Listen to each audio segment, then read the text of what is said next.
Understanding the normal ECG. Introduction. What an ECG measures. An ECG records the electrical activity produced by the heart. It does not directly measure the strength of the heartbeat, blood pressure, or cardiac output. Instead, it shows how electrical impulses travel through the atria, the conduction system, and the ventricles.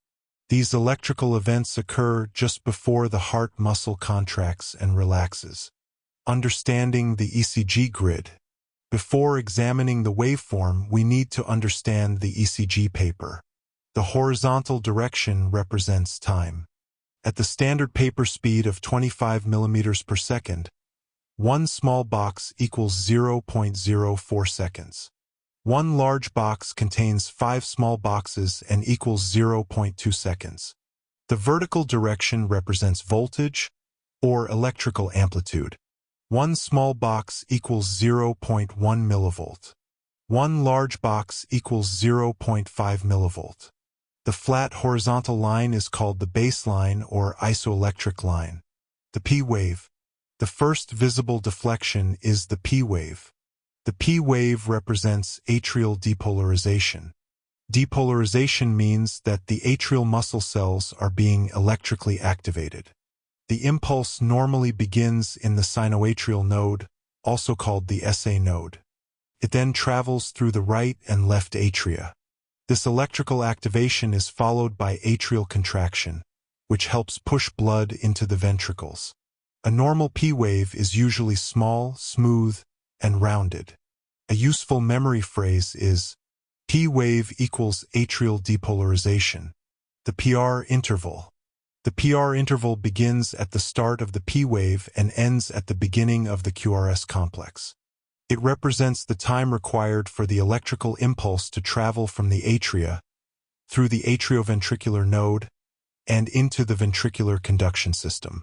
The atrioventricular node, or a V node, briefly delays the impulse. This delay allows the ventricles time to fill with blood before ventricular contraction begins. The normal PR interval is 0.12 to 0.20 seconds. On standard ECG paper, this equals approximately 3 to 5 small boxes. A prolonged PR interval may indicate delayed conduction through the AV node. The QRS complex. The QRS complex represents ventricular depolarization. This is the electrical activation of the ventricles. Because the ventricles contain much more muscle than the atria, the QRS complex is usually much larger than the P wave. The QRS complex may contain a Q wave, an R wave, and an S wave. However, not every lead will show all 3 waves. The Q wave is the first downward deflection before the R wave. It represents the early phase of ventricular depolarization, including activation of the interventricular septum. The R wave is the first upward deflection of the QRS complex. It represents the major movement of electrical activation through the ventricles. The S wave is the downward deflection that follows the R wave. It represents the final portion of ventricular depolarization. The S wave begins as the tracing moves downward after the R wave. It ends when the tracing returns to the baseline. The point where the QRS complex ends and the ST segment begins is called the J point. The normal QRS duration is approximately 0.06 to 0.12 seconds. A widened QRS complex may indicate delayed ventricular conduction, a bundle branch block, or a rhythm originating in the ventricles. Remember, QRS complex equals ventricular depolarization. The ST segment. After the QRS complex comes the ST segment. The ST segment begins at the J point and ends at the beginning of the T wave. During this period, the ventricles are fully depolarized. Because the ventricular cells are in a similar electrical state, there is little difference in voltage, so the ST segment normally remains close to the baseline. The ST segment is clinically important. Elevation or depression of the ST segment may be associated with myocardial injury, ischemia, electrolyte disturbances, medication effects, or other cardiac conditions. ST changes should never be interpreted from only one lead or without considering the patient's symptoms and clinical condition. The T wave. The T wave represents ventricular repolarization. Repolarization means that the ventricular cells are electrically recovering and returning toward their resting state. This prepares the ventricles for the next heartbeat. Mechanical relaxation follows this electrical recovery, allowing the ventricles to refill with blood. A normal T wave is usually smooth and rounded. Its direction and appearance can vary depending on the ECG lead. Tall, peak T waves may be associated with hyperkalemia. Flattened or inverted T waves may occur with ischemia, electrolyte abnormalities, or medication effects. Remember, T wave equals ventricular repolarization. The QT interval. The QT interval begins at the start of the QRS complex and ends when the T wave returns to the baseline. It represents the total time required for ventricular depolarization and ventricular repolarization.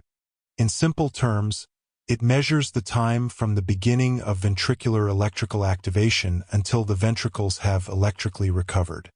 The QT interval changes with heart rate.